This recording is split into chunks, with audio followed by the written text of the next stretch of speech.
Hello everyone, welcome to MS study Guru. So आज की इस वीडियो में हम बात करेंगे average product, marginal product, total product and average cost, marginal cost and then average revenue, marginal revenue, total revenue. ठीक है। इन सब चीज़ों के बारे में आज हम बात करेंगे बिकॉज लर्नर्स को ना बड़ी कंफ्यूजन रहती है कि जब हम टीपी एपी का रिलेशनशिप बताते हैं उसमें क्या पॉइंट्स याद करने थे, एमसीएससी के रिलेशनशिप में क्या था और टीआर एआर के रिलेशनशिप में क्या था। इतने कंफ्यूजिंग ये चीज़ें होती हैं, एग्जाम में गलत कराते हैं हम लोग क्वेश्चन। सिर्फ हमको एक कर्व्स की कंफ्यूजन रहती है कि इनके कर्व्स कैसे बनते हैं, इसके कर्व कैसे बनते हैं, है ना, और उनमें रिलेशनशिप क्या रहता है। आज की वीडियो में ये सारे डाउट्स आपके मैं क्लियर करवाने वाली हूँ। अगर आप चैनल पे न्यू आए हैं तो जल्दी से इसे सब्सक्राइब कर लीजिए एंड पूरी जानकारी लेने के लिए वीडियो को एंड तक ज़रूर देखिएगा। Okay, so let's start from. सबसे पहले मैं यहाँ पे बनाती हूँ आपका total product, marginal product and average product. The meaning of these three concept I assume कि आप सबको क्लियर होंगे। ठीक है। I will not tell you the meanings of these concept in this class because I think अगर हम +1 +2 में economics पढ़ चुके हैं इन बेसिक कंसेप्ट के मतलब जो है वो हमको क्लियर होते हैं। ठीक है। तो स्टार्ट करेंगे हम जस्ट कर्व्स से। तो ये मैंने यहाँ पे एक लाइन लगा ली। दो कर्व्स हमको बनाने हैं, एक टोटल प्रोडक्ट एंड एक marginal product and average product. ठीक है। जहाँ पे ये मैक्सिमम है ना, इसके नीचे आप इस तरह से एक लाइन लगा लीजिए। आप सबसे रिक्वेस्ट है कि आप साइमल्टेनियसली अपने कर्व्स बनाते जाइए बिकॉज इससे क्या होगा कि आपकी भी खुद की भी प्रैक्टिस जो है वो हो जाएगी। ठीक है। देन इस पॉइंट पे एक लाइन और लगा लेते हैं। ठीक है।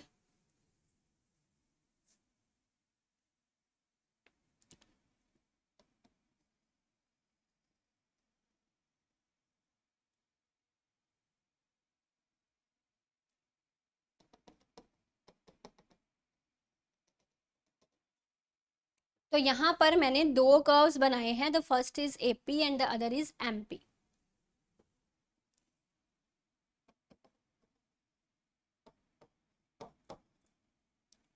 ठीक है। ये लाइन कुछ इस तरह से सीधी सी आएगी।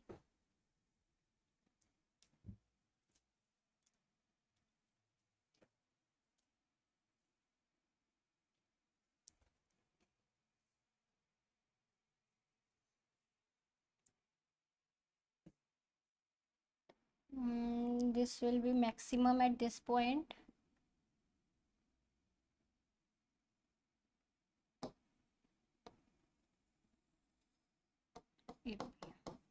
Fine. So AP, MP and TP. तो अब हम क्या करते हैं, कि जब आपका पॉइंट टू बी नोट्स कि इनमें रिलेशनशिप क्या है। सबसे पहले क्या होता है, मार्जिनल प्रोडक्ट पहले स्टेज में। मार्जिनल प्रोडक्ट इंक्रीज हो रहा है, आपको दिख रहा है। टोटल प्रोडक्ट भी इंक्रीज हो रहा है, दिख रहा है, एंड एवरेज प्रोडक्ट भी इंक्रीज हो रहा है। ये तीनों जो है ये यहाँ पे इंक्रीज होते हैं। और पहले स्टेज में आप एक और चीज नोट डाउन कर रहे हो कि ये स्टेज एंड कहाँ पे होता है। ये स्टेज एंड वहां पे होता है जहां पे average product and marginal product equal है and at this point average product is maximum.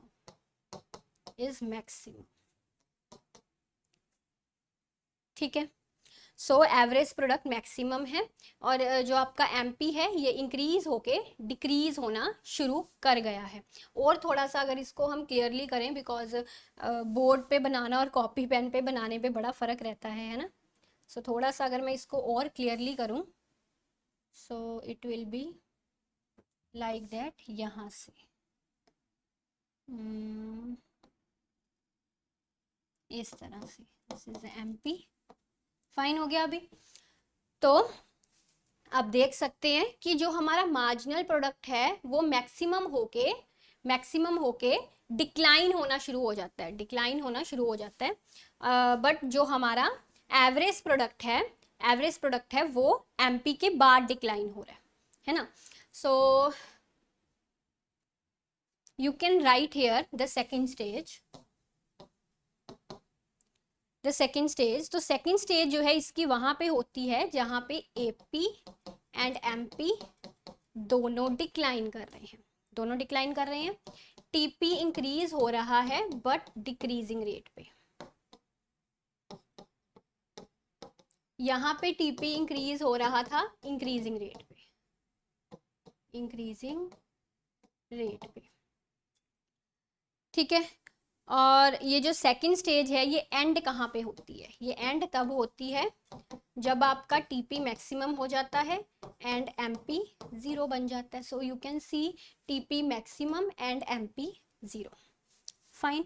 तीसरी स्टेज, तीसरी स्टेज जो है वो कहाँ पे आती है, नेगेटिव रिटर्न्स, इसको इंक्रीजिंग रिटर्न्स, इसको डिमिनिशिंग रिटर्न्स, और ये तीसरी स्टेज नेगेटिव रिटर्न्स। इसमें टीपी डिक्लाइन होना शुरू हो जाता है एंड एमपी जो है नेगेटिव में चला जाता है। एपी भी डिक्लाइन हो रहा है बट पॉजिटिव, ठीक है, बट रहा है वो पॉजिटिव ही रहा है। So this is basically 3 stages but the best stage is this one. Why? Because इस स्टेज में आपका टोटल प्रोडक्ट मैक्सिमम हो रहा है एंड मार्जिनल प्रोडक्ट जीरो बन रहा है, ठीक है। इसको हम सबसे बेस्ट स्टेज जो ये बोलते हैं। ये जो डायग्राम है ये मेरी बुक में बहुत अच्छे से दी हुई है, आप चाहें तो मेरी बुक में से भी ये डायग्राम कर सकते हैं।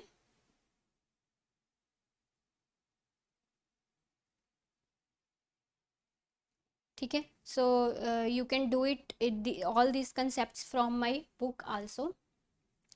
एक चीज़ यहाँ पे और ध्यान रखने वाली है जो सिर्फ एमपी एंड एपी के बारे में है। जब आपका एमपी एंड एपी आप स्टार्टिंग में देख रहे हो दोनों इंक्रीज हो रहे हैं, ठीक है, तो ये जो लाइन है ना आपको कंफ्यूजन नहीं क्रिएट होनी चाहिए। ये जो लाइन है ना आपकी, दिस लाइन, ये ऊपर वाली, ये एमपी की लाइन है, ठीक है, एमपी की लाइन है। थोड़ा और अगर मैं इसे स्पेसिफिक करूँ, so it is a MP, it is a MP, ठीक है, तो ये एमपी की लाइन है। और जब एपी एंड एमपी दोनों इंक्रीज हो रहे हैं, है ना, सो यू कैन राइट कि आपका एमपी एपी से ज्यादा है ना, MP is more than AP. यहाँ आप लिख सकते हैं कि एमपी की बढ़ने की रफ्तार एपी से ज्यादा है, ठीक है, सेम। और जब आपका एपी एंड एमपी दोनों डिक्लाइन हो रहे हैं, सो यू कैन सी कि आपका एमपी जो है वो कम है एपी से। दैट मीन्स टू से कि एमपी के डिक्लाइन होने की रफ्तार जो है वो ज़्यादा है एपी के डिक्लाइन होने की। एक चीज़ यहाँ पे और है, जो आपका फर्स्ट स्टेज है जहाँ पर मैंने बताया एपी एमपी दोनों इक्वल हैं एंड आपका एपी जो है वो मैक्सिमम है, ठीक है। इस चीज़ से पहले ही, इस चीज़ से पहले ही, दैट मीन्स फर्स्ट स्टेज के अंडर अंडर ही जो आपका एमपी है वो मैक्सिमम यहाँ पे हो रहा है। एमपी मैक्सिमम होके डिक्लाइन होना भी शुरू हो गया है ना। दैट मीन्स फर्स्ट स्टेज के अंडर अंडर एमपी मैक्सिमम होके डिक्लाइन होना भी स्टार्ट हो गया, मतलब जो एमपी मैक्सिमम हो रहा है वो एपी से पहले हो रहा है। तो याद रखिएगा एमपी के मैक्सिमम वाला पॉइंट एपी के मैक्सिमम वाले पॉइंट से हमेशा पहले आएगा। फाइन। सो ये सब चीज़ें यहाँ पे आपको याद रखनी है, this are the very very important things. Fine. अभी हम दूसरे की कर्व की बात करें, इसमें रिलेशनशिप अगर कुछ नहीं समझ में आया तो एक बार से दोबारा वीडियो को प्ले करके देख लीजिएगा। सो इसको मैं रिमूव करने लगी हूँ, यहाँ पे अभी हम कोस्ट कर्व्स लिखते हैं।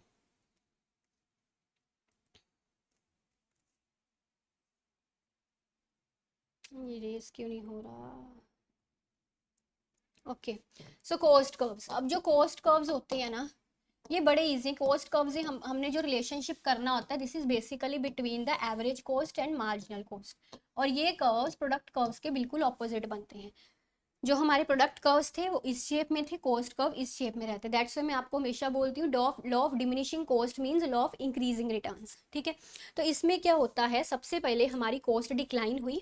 कॉस्ट डिक्लाइन होने का कारण है इकोनॉमीज ऑफ स्केल, जैसे कि बल्क में रॉ मटेरियल, मैंने समझाया हुआ है अपने लर्नर्स को।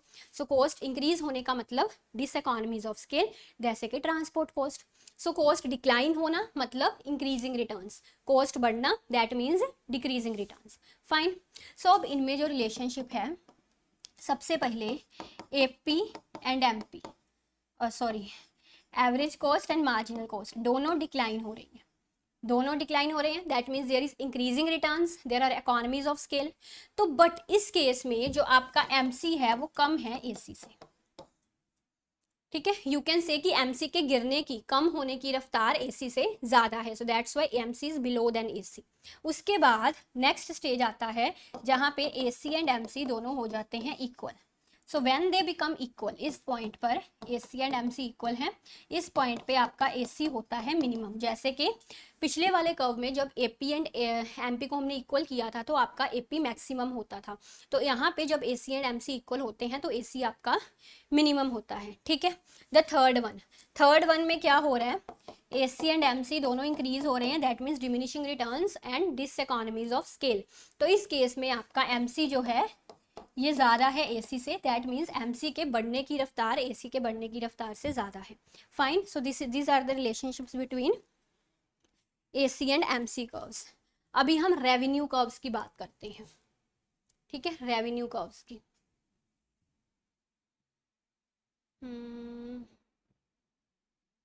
ओके, सो रेवेन्यू कर्व्स, अब ये भी बहुत इंपॉर्टेंट है। अब रेवेन्यू कर्व्स भी यहाँ पे दो बनेंगे। The first one is total revenue, then marginal and average revenue. So this is the total revenue और इसके एकदम इक्वल यहाँ पे इस पॉइंट पे,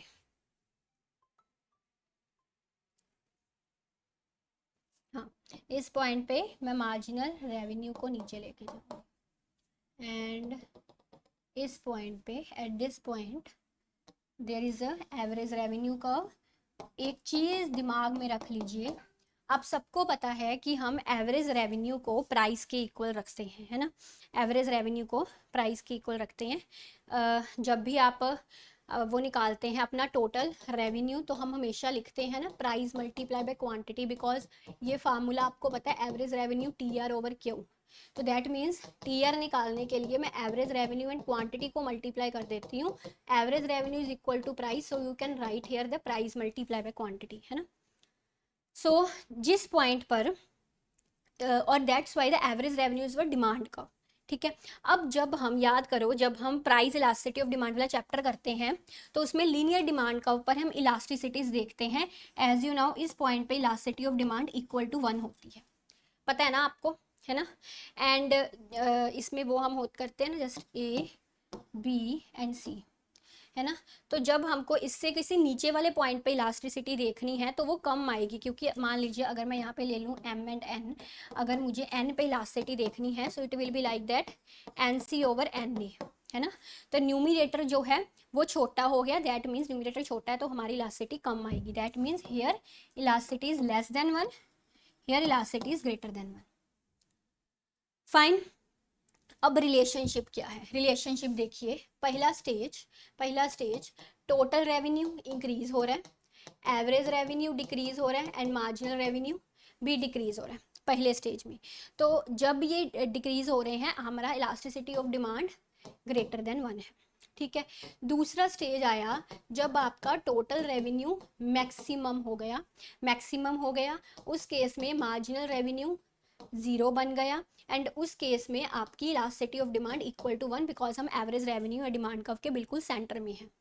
तीसरा पॉइंट आया जब टोटल रेवेन्यू डिक्लाइन होना शुरू हो गया, मार्जिनल रेवेन्यू नेगेटिव में चला गया, एवरेज रेवेन्यू भी हमारा डिक्लाइन हो रहा है, so elasticity of demand is less than 1।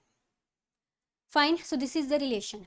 एक चीज और याद रखिएगा, एक चीज और, the slope of M R is twice that of A R. तो मैंने आपको एक चीज़ समझाई हुई है कि इलास्टिसिटी एंड स्लोप एक दूसरे से एकदम उल्टा रिलेट करते हैं। सो यहाँ से आप देख सकते हैं साफ साफ कि ए आर कर्व की इलास्टिसिटी एम आर कर्व की इलास्टिसिटी से ज़्यादा है, क्योंकि वो ज़्यादा फ्लैटर है। एंड यू कैन से कि एम आर कर्व का स्लोप जो है वो ए आर कर्व के स्लोप से ज़्यादा है। तो इस डायग्राम से आपको एक चीज़ साफ पता लग रही है कि एम आर कर्व का स्लोप ए आर कर्व के स्लोप से दुगना है, ठीक है। In other words you can say कि ए आर कर्व का स्लोप एम आर कर्व के स्लोप से आधा है। इस पॉइंट को मैंने यहाँ पे लिखा है। अच्छा, इसके लिए ना यहाँ पे एक फार्मूला होता है, एग्जाम में बहुत पूछा जाता है, elasticity is equal to A R over A R minus M R, this is the formula, ठीक है। इलास्टिसिटी इज इक्वल टू, इस फार्मूले को आप ए आर या एम आर की टर्म्स में भी निकाल सकते हैं खुद ब खुद. सो this is basically the relationship between all these three concept, production curves, cost curves and revenue curves. Hopefully आपको समझ में आया होगा. एक बार दोबारा से लेक्चर को रिपीट कर लीजिएगा स्पीड बढ़ाकर, अगर कोई चीज़ आपकी रह गई हो तो. इसके अलावा आप मेरे साथ पढ़ सकते हैं, यूजीसी नेट इकोनॉमिक्स की तैयारी कर सकते हैं. उसके लिए आप मेरे अनअकैडमी पर कोर्सेज जो है वो असेस कर सकते हैं सब्सक्रिप्शन लेके. टेलीग्राम चैनल का लिंक आपको डिस्क्रिप्शन में दे रखा है, वहाँ पे मेरी फ्री क्लासेस के लिंक्स भी आपको रेगुलर जो है वो मिलते हैं.